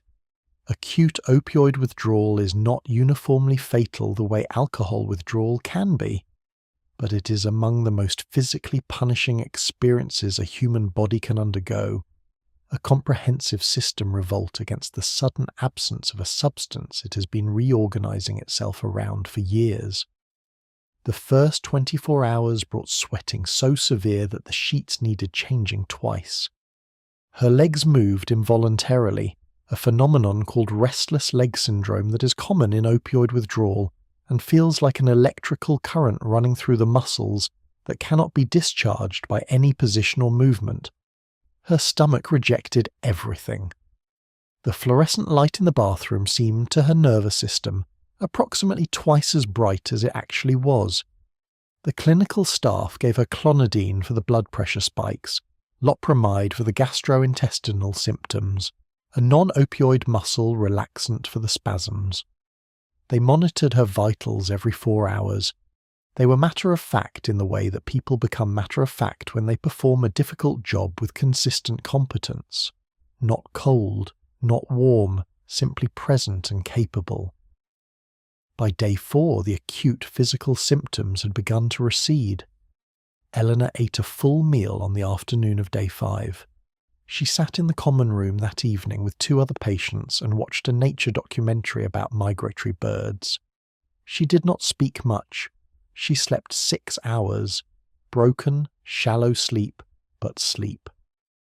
The intake coordinator had talked her through the next step, a referral to a 28-day residential program in the same facility's extended care wing, followed by outpatient support. The path forward existed and was specific, and she said yes to all of it. On day 9, she left. She told the staff member at the front desk that she was going to buy groceries. The nearest grocery store was 4 blocks away. She walked out the front door into a grey Columbus morning with her jacket and her keys, and none of her other belongings, which was still in the room she had just vacated without telling anyone she was vacating it. She did not go to the grocery store. The relapse happened within 2 hours. She came back for her duffel bag and the medal later that afternoon. When she calculated the shift change would mean different staff at the front desk, she was right. The new staff member looked up her name, saw that she had checked out and handed her the bag without comment. The medal was still inside, still wrapped in the t-shirt from the swim meet at 17. She sat in the car outside the facility for 20 minutes before driving away. What pulls a person out of 9 days of acute withdrawal and the clearest path forward they have had in years, what makes the grocery store errand become the mechanism of exit, is not weakness, not lack of will, not a failure of desire. The research on this is consistent and substantial. Post-acute withdrawal syndrome, the neurological hangover that follows acute detox, can persist for months, producing anxiety, insomnia, emotional flatness, and a cognitive fog that makes sustained decision-making genuinely impaired. The brain's natural reward system, dormant for years, does not simply reactivate at day 9. Recovery is not linear, and the period immediately following acute detox is statistically the most dangerous. The tolerance has dropped, the craving has not, and the dose that the body remembers as normal is now enough to stop breathing. Elena knew some of this. She'd been given literature. She had sat through intake conversations that covered exactly this ground. Knowledge and neurological state are not the same thing. Now came the question of the medal. The gold medal from Rio had been inside that duffel bag through every move, every room, every city. Tampa, Columbus, the car outside the Walmart in St. Petersburg. It had travelled in an inner pocket, wrapped in a cotton t-shirt, untouched and uninspected for months at a time. Not displayed, not referenced, not used in any practical way, simply carried. The way a person carries something they cannot explain holding on to, but cannot bring themselves to put down. In December 2021, 3 weeks after Joanna's funeral and 10 days after leaving the detox facility, Elena pawned it. The pawn shop was on Cleveland Avenue, a long commercial strip on the north side of Columbus lined with check cashing outlets, dollar stores, and the kind of small businesses that thrive in neighborhoods where people regularly need fast cash for things that cannot wait. The shop owner examined the medal with the specific careful attention of someone who has seen both genuine and fraudulent items and knows the difference. He turned it over. He looked at the markings on the reverse. He weighed it on a small scale behind the counter. He offered $340. The spot price of gold that day would have valued the medal's metal content at approximately $800, but an Olympic medal is not a gold bar. It is gold-plated silver, the requirement for gold medals having been changed by the EOC in 1912, a fact most people who have never held one don't know. The $340 reflected a fair assessment of what it was, which was not what most people assumed it to be. Elena took the money without negotiating. She used it the same afternoon. The medal sat in the pawnshop's glass display case for 11 days. It was not the most remarkable item in the case. That distinction belonged to a vintage Fender Stratocaster 3 spots to the left, but it was the most dissonant. A circle of metal with an Olympic ring motif that seemed to belong to a different universe than the one currently containing it. Eleanor's mother had wired her $400 in mid-December after a phone call in which Elena had described a vague financial difficulty without specifics. Myrna had asked specific questions that Elena had answered in general terms. Myrna had sent the money. She did not know what it was for. She did not know her daughter had just sold the most significant object of her professional life for $340 and needed $60 more to make the amount come out right. Eleanor went back to the pawn shop on December 19th and paid $380 to reclaim the medal, the $340 principal plus a $40 service charge. She wrapped it back in the t-shirt and put it in the inner pocket of the duffel bag. She never told Myrna what the $400 had been for. The new year brought a different quality of desperation. Not more intense necessarily, but more total, the way cold becomes total rather than merely uncomfortable when it has been present long enough. She had exhausted the Columbus supply connections she had built over the previous 18 months. 2 of them had stopped answering. 1 had moved. The street market in 2022 was almost indistinguishable from a fentanyl market, with occasional other things added. The product sold as oxycodone, or as heroin, or as anything else, was fentanyl more often than it was whatever it claimed to be, and the concentration varied batch to batch with no consistency that could be tracked or managed. She had started using a fentanyl test strip before each purchase, a small paper strip originally designed for water testing that had been repurposed by harm reduction organizations and sold or distributed as a way to detect fentanyl in street drugs. The strips cost $1 each. She bought them in packs of 25 from a needle exchange program on the south side of Columbus that asked no questions and gave no judgment and simply handed over what people needed to stay alive one more day. Almost every batch she tested came back positive. She used anyway, because the alternative to using was the withdrawal she'd already survived once, and could not construct a path through without support she did not currently have, and the math of the street market in 2022 was that almost everything was fentanyl, which meant the risk had become so universal that attempting to avoid it was no longer a discrete decision. It was just the baseline condition of needing the drug at all. Joanna had known this. She had used test strips too. She had tested the batch that killed her. It had come back positive and she had used a smaller amount than usual to account for the potency, and the amount she had calculated as safer had still been 4 times what her body could process. The strips told you what was there. They could not tell you how much. Elena knew this now. She had worked it through carefully, in the specific way she had always worked through problems that required precision under constraint. She understood the risk with a clarity that was almost technical. She managed it with the same systematic attention she had once applied to split times. She was still alive, which meant the system was still working, which meant she could keep going, which meant there was still time to find a way to the other side of this. Paris was 9 months away.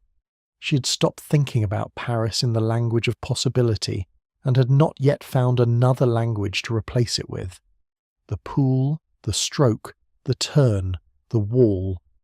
Those things existed now only in the logbook she had left behind in the Clearwater apartment, in the underwater camera footage from the API biomechanics lab, in the photograph on the front page of Jutanji List from August 10th, 2016. Arms up, head back, water everywhere, the scoreboard showing exactly the number she had trained for since she was 7 years old. The phone on the carpet in room 114 lit up one more time. Then it went dark. In January 2023, Elena entered a residential treatment program in rural Pennsylvania. Not a 30-day program, those had a relapse rate she'd read, of somewhere between 40 and 60% within the first year, and the reading had been one of many she had done in the weeks before this decision. Sitting in the basement apartment off Morse Road with her phone and a library card, and the specific quality of research focus she had once applied to competitor footage. She had read studies. She had read first-person accounts on forums.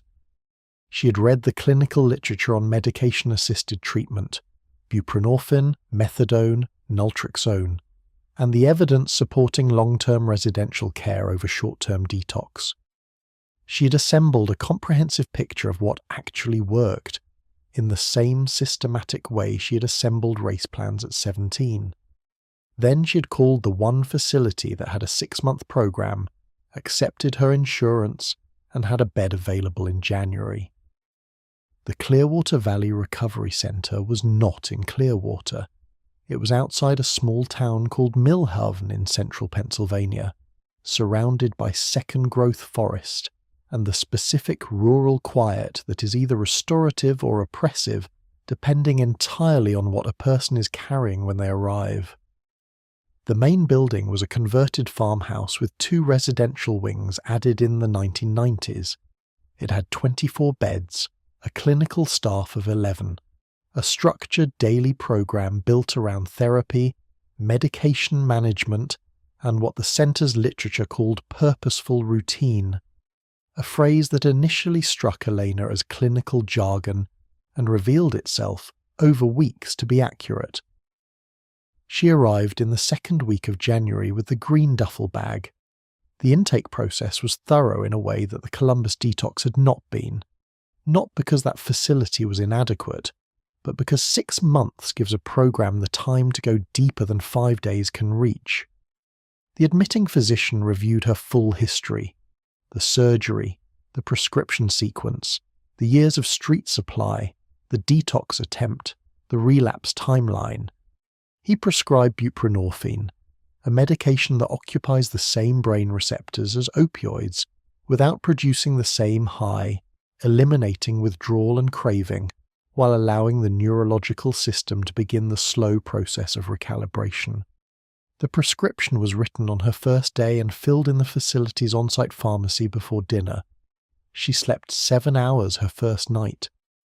The program structure was dense in the way that purposeful structures are dense, not crowded but full, with each hour having a function that connected to the next.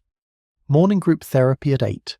Individual sessions 3 times a week with a clinical psychologist named Dr. Sandra Obi, who had a direct, unhurried manner and a habit of letting silences extend past the point of comfort into the territory where something true usually surfaced. Afternoon skills sessions covering topics Elena had never formally encountered: cognitive behavioral techniques for managing craving, the neurological mechanics of how trauma intersects with addiction, the specific patterns of thought that high-performance athletes develop around pain and self-sufficiency that make asking for help feel structurally impossible. That last topic had an entire session dedicated to it. She called her mother at the end of her second week. The call lasted 40 minutes and was the most honest conversation they had had in 4 years. She did not tell Myrna everything. Some things she told the psychologist instead, which was the correct order of operations. But she told her enough that Myrna, sitting in the kitchen in Split with the January rain on the window, understood for the first time the actual shape of what had happened to her daughter over the previous 8 years. Tomislav was on the extension. He said almost nothing. At one point, Elena heard him set down his coffee cup.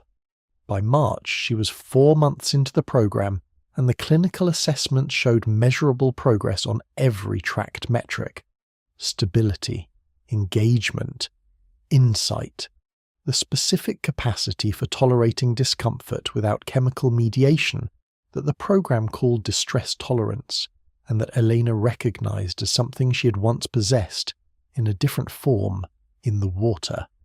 The connection was not lost on Dr. Obi, who pointed to it not as a resource Elena had lost, but as evidence of a capacity that had existed before the pills and still existed in the underlying architecture of how she processed difficulty. The shoulder, incidentally, had not needed pain management in over a year. She'd been swimming again, not competitively, not with a coach or a schedule, but in the facility's small lap pool, which held 4 lanes and was kept at a temperature that was approximately 2 degrees warmer than any competition pool she had ever trained in. She went in the early mornings before group therapy, when the pool was empty. She did not time herself. She had no goggles for the first 2 weeks and swam with her eyes open in the chlorinated water and didn't particularly mind. The stroke was still there, after everything. The water still felt like the thing her body understood best.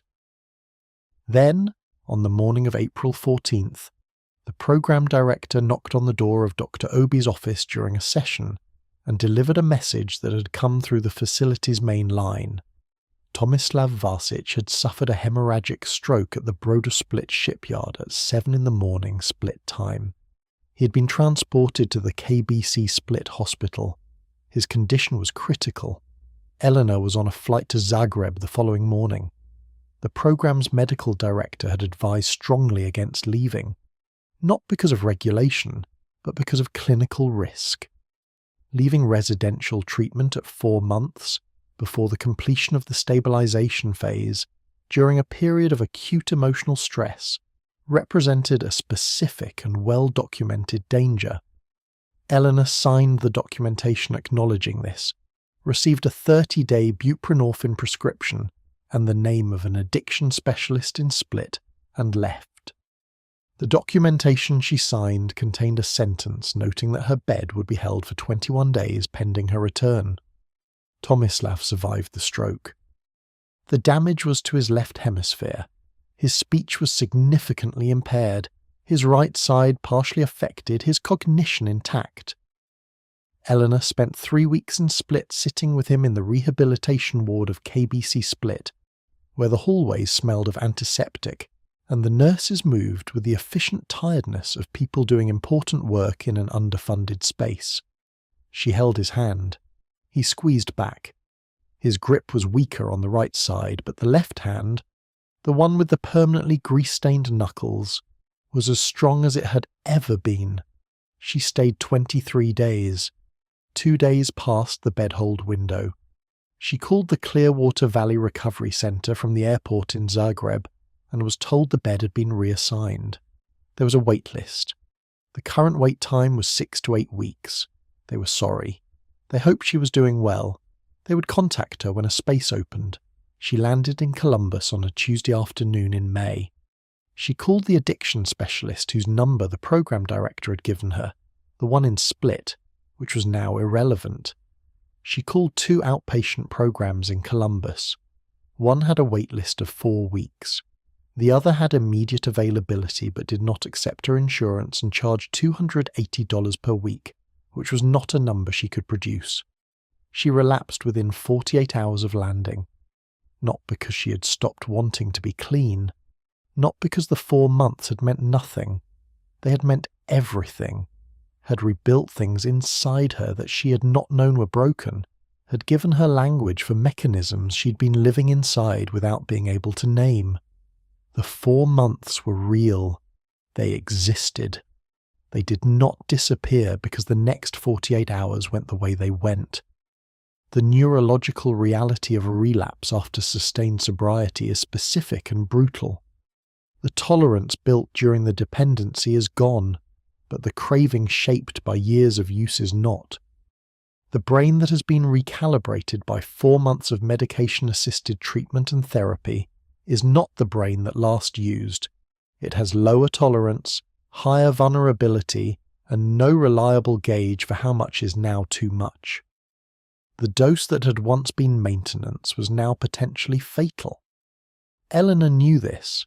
She had read it in the same careful research sessions that had led her to the Pennsylvania program.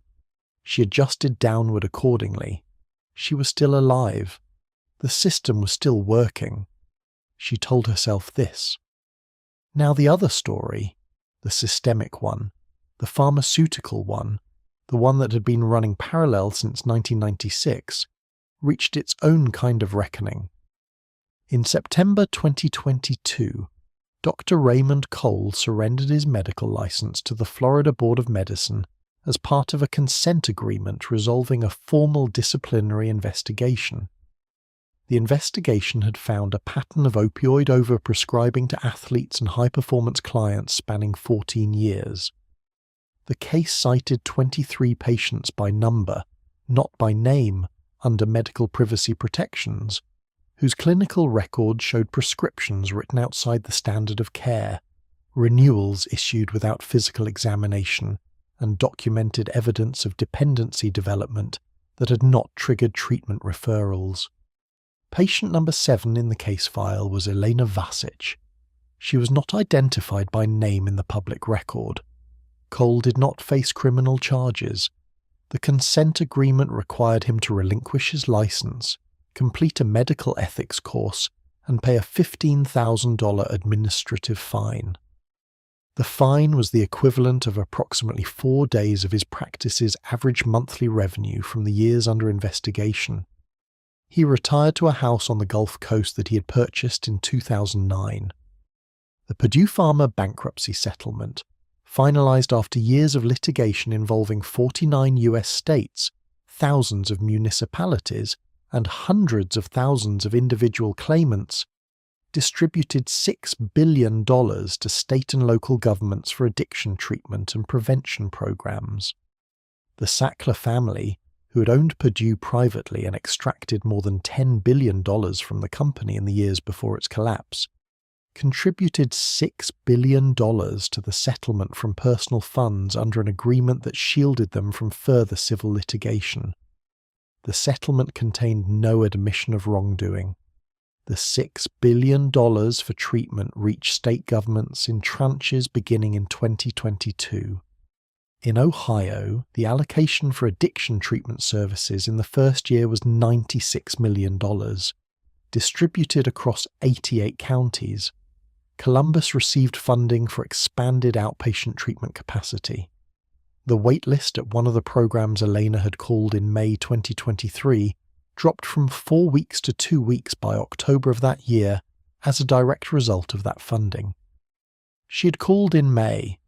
The funding arrived in October. The gap was 5 months. In the summer of 2023, Elena was living in a motel off the 71 north of Columbus. Not the same motel, not yet, but the same category of place. Cash payment, parking lot view, the heater that clicked. She had a phone and the green duffel bag and the medal in its inner pocket. She had a buprenorphine prescription from a clinic that ran a walk-in service on Tuesday and Thursday mornings. She had found it through a harm reduction organization's website, had attended twice, had missed the 3rd appointment because she had run out of bus fare, and hadn't asked for help with that specific problem because it seemed too small to mention. The small problems were the ones that got through. Myrna called every Sunday. The calls were shorter than they had been during those 3 weeks in Split, constrained by the difficulty of saying what was actually true across 7 time zones and the width of what had happened. Tomislav was in outpatient rehabilitation.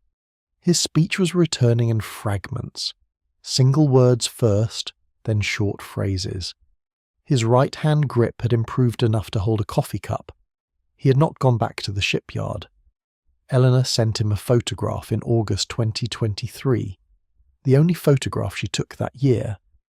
It was of the Columbus River, the Scioto, on a morning when the light was coming in flat and gold across the water, and the surface was completely still. She took it on her phone and sent it without a caption. He sent back a single word in Croatian. Lijepo, beautiful. She carried that exchange the way she had once carried the medal, not displayed, not referenced, just present, a fixed point in the middle of everything moving.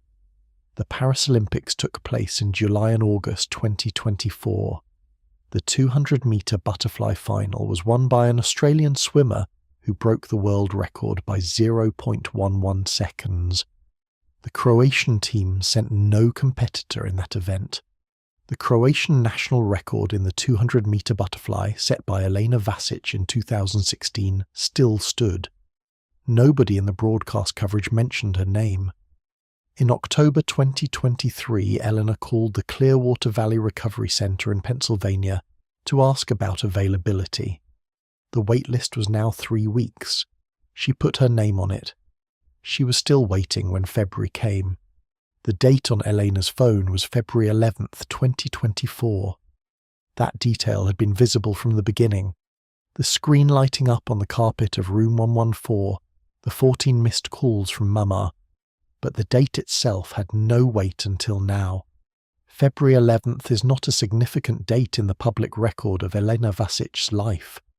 It does not appear in any sports archive, any competition result, any news article. It is simply a Monday in winter outside Columbus, Ohio, in a motel room that cost $54 a night and faced a parking lot where a single sodium lamp threw orange light onto the asphalt, and the temperature had been below freezing for 11 consecutive days. She was 31 years old. She'd been on the Clearwater Valley Recovery Center waitlist for 4 months.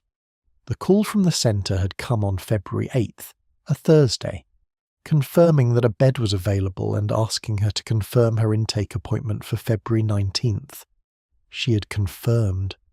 She'd written the date on the inside cover of a small notebook she kept in the duffel bag, the only writing she'd done in that notebook, which she had bought 3 months earlier specifically to write things down, and then had not known what to write. February 19th, 8 days away.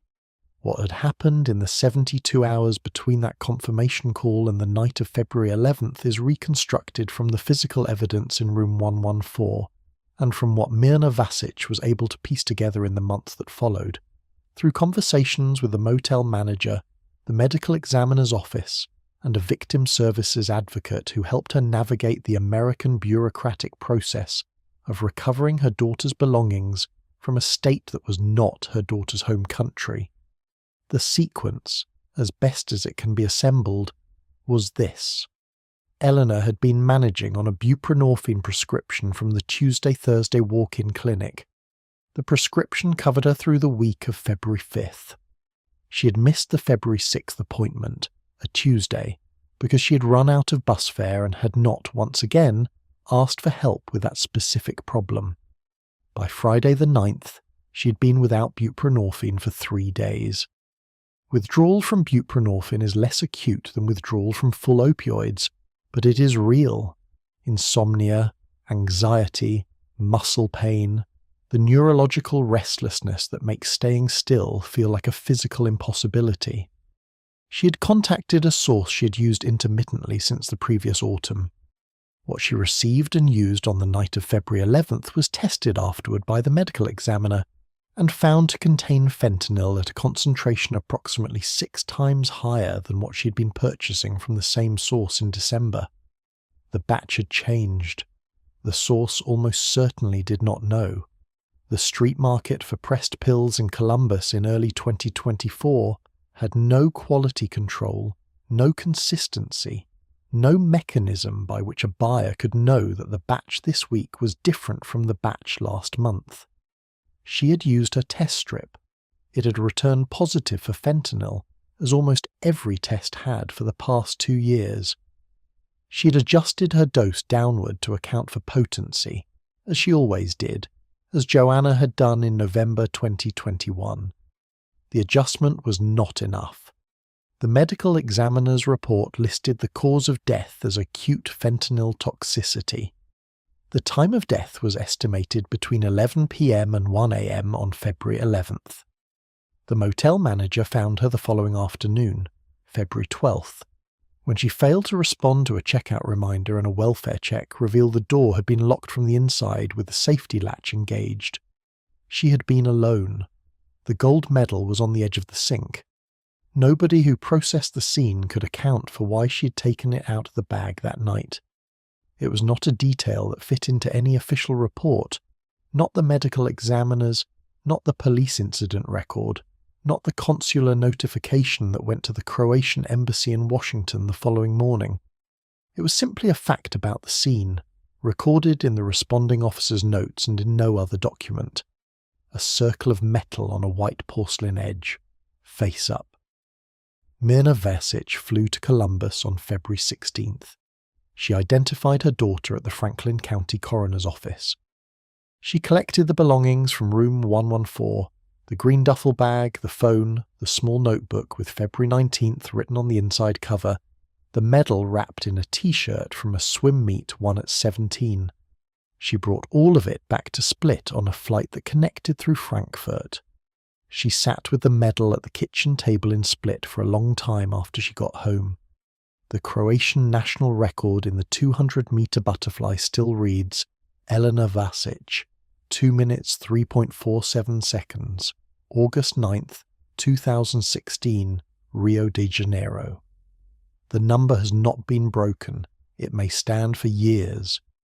Records in elite swimming fall when a swimmer of comparable dedication and talent arrives at the right moment in a sport's technical evolution, when training science, equipment, and individual capacity align at a point where the previous limit becomes reachable. That convergence is rare. Elena's 2 minutes 3.47 seconds represents a performance built over 19 years of sustained, systematic, extraordinary effort, and the number itself carries no information about what that effort cost or what dismantled the person who produced it. Numbers don't carry that. Dale Hutchins retired from coaching in 2023. He gave an interview to a swimming industry publication in which he described his career with the specific measured pride of someone who has built something real and knows it. He was asked about the athletes he remembered most. He named 4. Elena Vasić was not among them, not because he had forgotten her, but because the interviewer had specified career highlights, and Dale understood, with the accuracy he applied to everything, that her name did not belong in that category. He had kept her times on the whiteboard longer than was warranted by the numbers. The interviewer did not ask about that. Dr. Raymond Cole's license surrender was recorded in the Florida Board of Medicine's public database and remains searchable. His name appears in the public record of the opioid litigation archive maintained by a journalism non-profit that tracked the pharmaceutical industry's role in the crisis. He is one of 2,400 physicians named in that archive. The entry beside his name contains 12 lines of text. Eleanor is not mentioned in those 12 lines. The Purdue Pharma settlement money continues to flow to state programs. In Ohio, 2024 treatment capacity for opioid use disorder expanded by 14% compared to 2022. The waitlist at the Columbus outpatient program Elena had called in May 2023, the one with the 4-week delay, is now down to 10 days. The walk-in buprenorphine clinic where she had been a patient extended its hours in January 2024, adding a Wednesday session, which would have given her an additional appointment opportunity in the week she ran out of bus fare. The Wednesday session began 3 weeks after she died. In the United States in 2023, 107,500 people died of drug overdoses. It was the second consecutive year the number had exceeded 100,000. Approximately 73% of those deaths involved synthetic opioids, primarily fentanyl. The majority of people who died had a documented first contact with opioids through a legitimate medical prescription. 107,500 people. Each of them had a first prescription. Each of them had a moment when a doctor in a white coat handed them something and said the words, "This will help with the pain." Each of them had a life that preceded that moment, a childhood, a skill, something they were good at, someone who called on Sunday afternoons and did not stop calling when the calls went unanswered. The phone on the carpet of room 114 had 14 missed calls from Mama. It rang one more time, after the medical examiner's office had already been called, and the responding officer was still writing his notes, at 2:17 in the afternoon of February 12th. The screen lit up on the carpet. The name on the screen was Mama. The phone rang 7 times, then it stopped. The gold medal sat on the edge of the sink, face up, in a room where the heater clicked every 4 minutes, and the parking lot light came orange through the curtain, and the water in the tap, if you turned it on, ran cold for 30 seconds before it ran warm. Elena Vasić had put it there herself. In every competition she had ever entered, from the municipal pool in Split at age 9, through the Croatian nationals, through the AAPI trials, through London, through Omaha, through the Olympic Aquatic Stadium in Rio on the night of August 9th, 2016. The medal always went to the person who touched the wall first. She had always been that person. Somewhere right now, in a room that looked something like room 114, same carpet, same parking lot view, same phone lighting up with a name the person on the floor cannot answer. Someone else is at the same point in the same story. The story did not start with them. It started decades earlier, in a boardroom, in a sales meeting, in a regulatory gap, in a system that built its categories carefully and left the spaces between them unattended. It is still running,